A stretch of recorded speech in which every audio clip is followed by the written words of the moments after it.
Nelak ngendur pun biari. Aku mau macam cerok.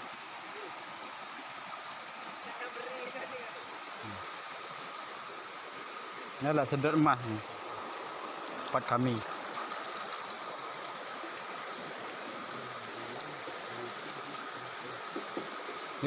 Ini Tengku Mulyadi.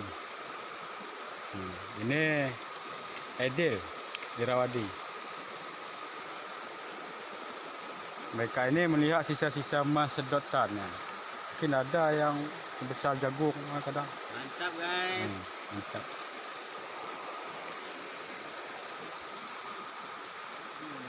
Low rat tu.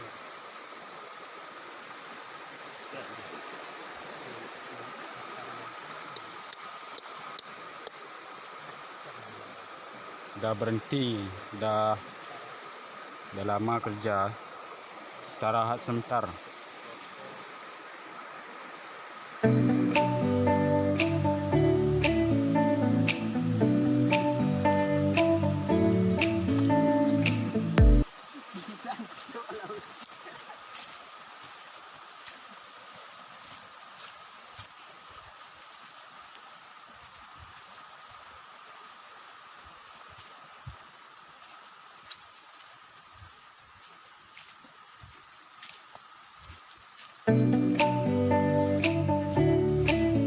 Walang dalam rimba.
Inilah. Ini hasil kawan kita tadi.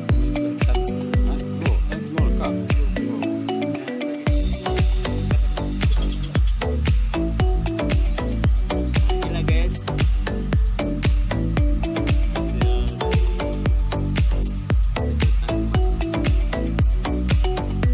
Jelas dah.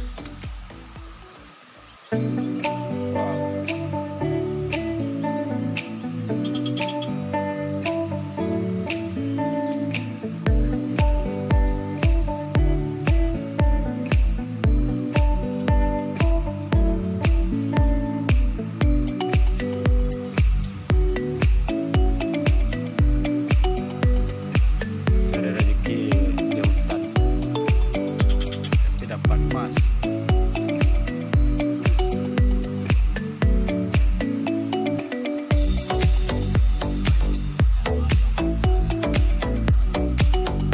Jadi kemantong pembersihan kan.